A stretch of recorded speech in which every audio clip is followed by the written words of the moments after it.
Oi, oi! Vamos dar aí a sequência para vocês, falando um pouquinho sobre a pressão atmosférica e a temperatura de ebulição. Na verdade, a professora já falou isso no vídeo anterior, que a temperatura aumenta, a pressão de vapor aumenta, até que fique igual à pressão atmosférica. Então, nesse momento, se tem a temperatura de ebulição do solvente, ok? Nos vídeos anteriores, a professora falou de solventes diferentes, que inicialmente estariam numa mesma temperatura, mas pelo fato de serem solventes diferentes, terem uma natureza intermolecular, né? Uma força entre as moléculas diferente, eles teriam aí um ponto de ebulição diferente, certo? Agora eu vou falar do mesmo solvente. Se é o mesmo solvente, na mesma temperatura, no caso a temperatura de 40 graus Celsius,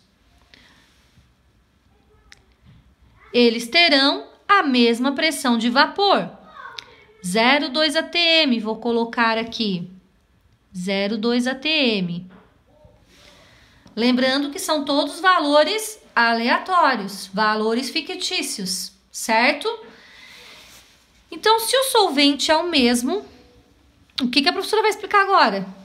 Né? Não teria muita lógica. Gente, vocês já ouviram dizer que lá na serra a água entra em ebulição numa temperatura menor? Pois é verdade isso. Por quê? Porque lá na serra a pressão atmosférica não é a mesma que aqui para nós a nível do mar. Aumenta a altitude, quanto mais alto, menor é a pressão atmosférica. Tanto que a gente diz que em lugares mais elevados, mais altos, o ar é rarefeito, porque a pressão atmosférica sendo menor, as moléculas ficam mais afastadas. As moléculas de oxigênio, no caso, que é o que precisamos aí para nossa respiração. Então, aumenta a altitude, diminui a pressão atmosférica, menor é a pressão atmosférica. Então, eu estou criando aqui uma situação onde a pressão atmosférica é 0,8 atm, alto pra caramba, hein? E outra onde a pressão atmosférica é 1 atm, a nível do mar e aqui acima do nível do mar. Lembrando que se diminui a pressão atmosférica, aumenta a altitude. Tá? Se aumentarmos a pressão atmosférica, diminui a altitude. Então, para nós aqui embaixo, a nível do mar, 1 atm. Para quem está lá em cima, 0,8 atm. Na serra, é em torno de, dependendo da altitude, em torno de 0,97, 0,98 a pressão atmosférica. E daí vai aumentando a altitude e vai diminuindo o valor. Certo? Gente, então, vamos lá trazendo os conceitos que foram estudados. 0,2 atm é a pressão de vapor deste solvente. Lembrando que é o mesmo solvente, só que um está aqui a nível do mar e o outro está lá na serra. Vamos pensar, água aqui a nível do mar e água lá na serra. Lembrando que são tudo valores fictícios, tá bom? Até porque a 0,8 atm... não seria aqui na serra, não seria lá na serra, né? Seria lá no pico do Everest. Nem sei se a pressão atmosférica é essa, mas é muito mais alto. Olha só, aumenta a temperatura, passa para 60 graus Celsius. O que vai acontecer com a pressão de vapor? Isso mesmo, vai aumentar a pressão de vapor. Então, estou aumentando aqui a pressão de vapor. Aumenta a temperatura novamente. O que vai acontecer com a pressão atmosférica? Aumenta, a pressão atmosférica não, desculpa, a pressão de vapor aumenta novamente. Então, aumentou a temperatura para 80, aumenta a pressão de vapor. E a temperatura passou para 100 e aumentou a pressão de vapor novamente. Eu já tenho o ponto de ebulição dessa substância? E quando aqui a temperatura passou para 100, eu já tenho ponto de ebulição para esta substância? Bom, quem compreendeu o que a professora explicou nos vídeos anteriores, acertou aí a resposta, tá? Aqui, a 100 graus Celsius, o solvente entrou em ebulição. Por quê?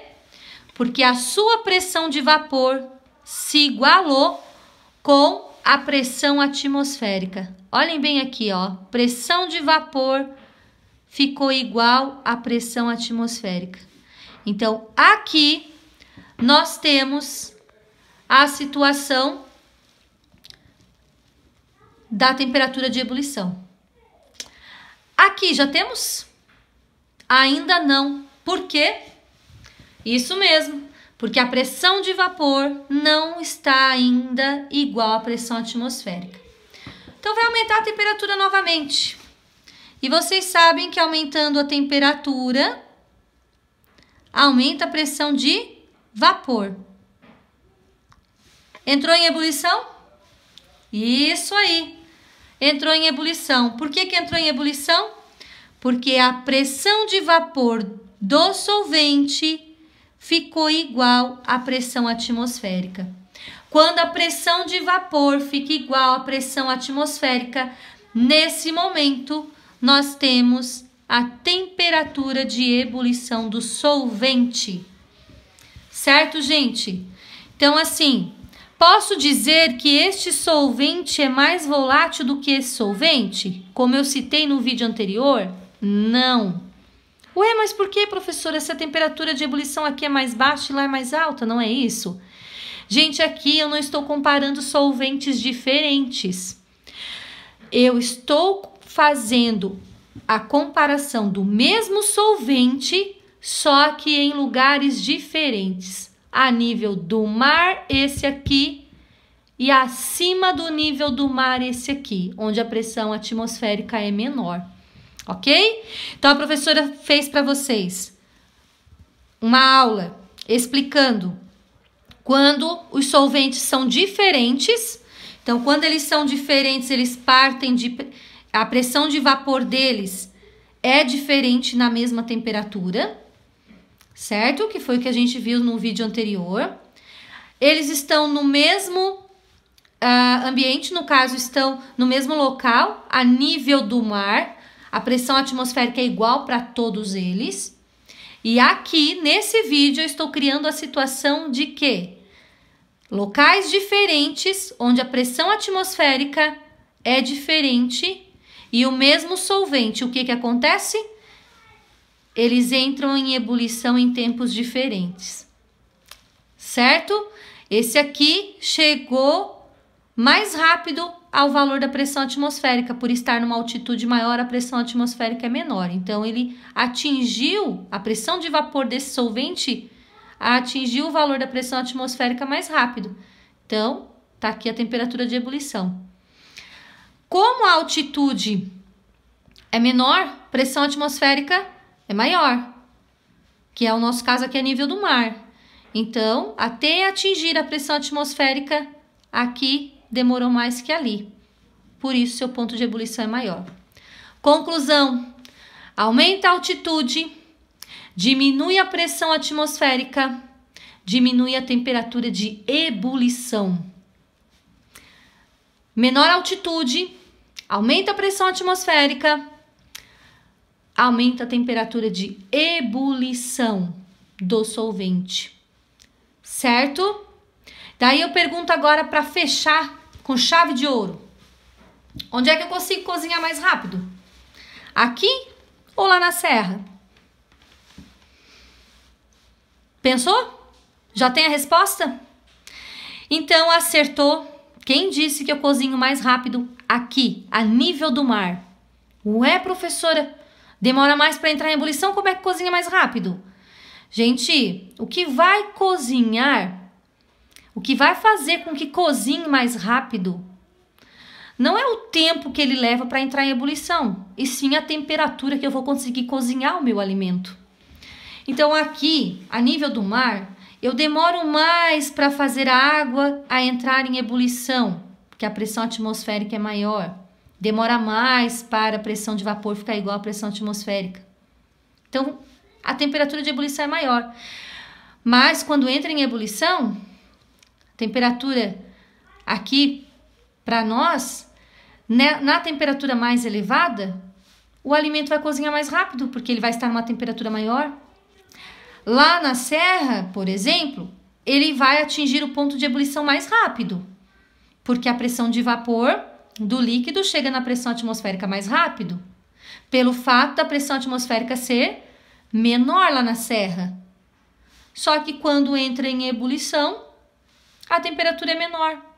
E depois que entra em ebulição, se o líquido é puro, a temperatura é constante. Se a substância, se o solvente, né, eu falo líquido, é solvente. Se o solvente é puro, a temperatura fica constante. Sendo uma mistura, uma solução, no caso de cozinhar o alimento, vai ter o sal ali, o início da ebulição começa nessa temperatura, que é o que a professora vai falar na próxima aula, o início da ebulição. E a variação é muito pequena, tá? Então, onde é que eu vou cozinhar mais rápido? Onde a temperatura é maior. E eu vou chegar numa temperatura maior ao nível do mar quando eu comparo com a serra. Então, aumentou a altitude, diminui a pressão atmosférica, diminui a temperatura de ebulição e daí vai aumentar o tempo de cozimento dos alimentos, certo? Atinge a ebulição mais rápido, mas para cozinhar depende da temperatura, ok? Gente, um grande beijo, espero que vocês tenham compreendido. Se ficar com dúvida, coloca lá nos comentários para a professora estar tirando as dúvidas de vocês, certo? Um abraço e até a próxima semana.